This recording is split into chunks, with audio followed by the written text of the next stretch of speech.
Bienvenue dans cette nouvelle édition du 12-15. Voici les titres de l'actualité. Au Burkina Faso, des mandats d'arrêt contre l'ancien chef de l'État Blaise Compaoré et le président de l'Assemblée nationale ivoirienne, Guillaume Soro, pourraient être relancés. La justice militaire désire reprendre les poursuites à leur encontre. Également dans l'actualité, Guy Zumba Ndama sera candidat à la présidentielle d'août 2016 au Gabon.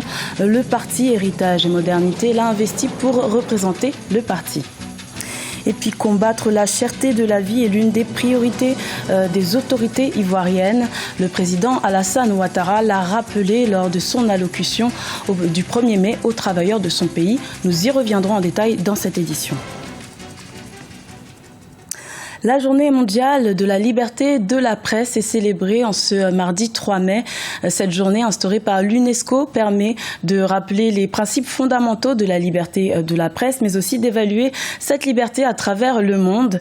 Le premier pays africain à figurer dans le classement mondial de liberté de la presse en 2015 est la Namibie, qui se positionne à la 17e place sur 180 pays répertoriés. Je vous propose d'écouter le directeur de publication du quotidien Le Jour, Aman Mana, qui s'est exprimé à propos de cette journée. Sur le continent, non, la liberté de la question, c'est très contrasté, ça dépend véritablement des pays. Je veux dire que lorsque vous prenez la sphère anglophone, vous allez constater que dans des pays comme le Kenya, le Nigeria, même l'Ouganda, il y a une situation qui est véritablement intéressante, qui est véritablement elle est admirable. C'est lié à quoi? C'est lié au fait que dans la sphère anglophone, il y a eu l'immersion, il y a eu l'émergence d'un ensemble d'entreprises, très très solides qui tiennent la dragée haute, quelle que soit la nature du pouvoir politique. Donc, moi, je pense que la question, et pour ramener cela à l'Afrique francophone et au Cameroun, le pays que je connais le mieux, la question de la liberté de presse est une question désormais structurelle. Ce n'est plus autant une question politique que ça, parce que les politiques ont été bousculées. C'est une question structurelle. Il est important que structurellement, les entreprises de presse soient constituées des ensembles plus forts, plus solides, pour pouvoir résister véritablement au pouvoir politique. Donc, c'est sur ce domaine-là, c'est sur ce plan-là personnellement que je situe l'enjeu de la liberté de la presse. Dans l'actualité également, le président Paul Biya et son épouse Chantal Biya sont en visite d'État au Nigeria à partir de ce mardi 3 mai. Le chef de l'État camerounais a été invité pour 2 jours par son homologue Muhammadu Buhari. L'occasion pour les deux pays de renforcer leurs relations diplomatiques et économiques. Notons que le Nigeria est le premier partenaire du Cameroun en importation, avec en moyenne plus de 4 000 milliards de francs CFA d'échanges chaque année. Au Burkina Faso, les mandats d'arrêt contre Blaise Compaoré et Guillaume Soro pourraient être relancés dès ce mardi 3 mai. Après leur annulation par la Cour de cassation pour vice de forme, la justice militaire veut reprendre et relancer des mandats à leur encontre pour leur implication présumée dans le putsch manqué de septembre 2015. Plus de précisions avec Olivier Hérédobry. La justice burkinabé décide de relancer de nouveaux mandats d'arrêt internationaux contre Blaise Compaoré et Guillaume Soro. Les mandats d'arrêt contre 17 personnalités, dont le président de l'Assemblée nationale ivoirienne, Guillaume Soro, et le président déchu, Blaise Compaoré, annulés jeudi 28 avril 2016 par la Cour de cassation pour vice de forme, sont sur le point d'être relancés. Les juges d'instruction vont reprendre les mandats. Nous avions introduit la requête pour corriger un vice de procédure. Cela étant fait, on ne voit pas d'empêchement particulier à ce que ces mandats puissent être repris. Le 4 décembre 2015, la justice militaire burkinabé avait lancé un mandat d'arrêt international contre l'ancien président Blaise Compaoré, réfugié en Côte d'Ivoire depuis l'insurrection populaire ayant précédé sa chute du pouvoir en 2014.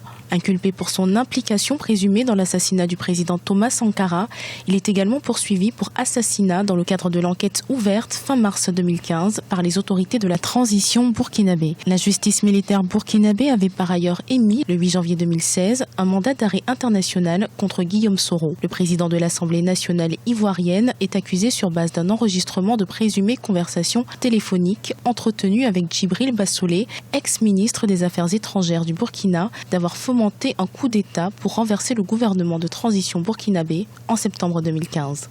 Il ne faut pas donc confondre la procédure du dossier de l'affaire du président Thomas Sankara, dans laquelle procédure aucun mandat, à notre connaissance, n'a été annulé à ce jour. Par contre, dans le dossier du coup d'État du 16 septembre du général Gilbert Diendéré, les mandats ont été effectivement annulés par la Cour de cassation pour vice de forme. Donc, il s'agit purement et simplement de régulariser la procédure, c'est-à-dire que le juge d'instruction a la possibilité de reprendre les mandats, cette fois-ci en respectant le code de procédure pénale, c'est-à-dire en soumettant ces actes aux réquisitions du parquet. Ceci étant, il n'est pas à craindre, de mon point de vue, que ces mandats ne soient pas repris, ce d'autant plus que le commissaire du gouvernement et le directeur du tribunal militaire ont affirmé qu'ils étaient sur le point, effectivement, de faire reprendre les 10 mandats. L'annulation des mandats contre Blaise Compaoré et Guillaume Soro a suscité de l'incompréhension au sein de l'opinion publique burkinabé. Le président du Burkina Faso, Roch-Marc Christian Kaboré, en marge d'une rencontre avec des agriculteurs ce vendredi 29 avril 2016, a assuré que tout rentrerait dans l'ordre. Au Gabon, Guy Nzumba Ndama sera bel et bien candidat à la présidentielle d'août 2016. L'ancien président de l'Assemblée nationale a été investi par le PDG Héritage et Modernité pour représenter ses couleurs face au président sortant Ali Bongo Ondimba.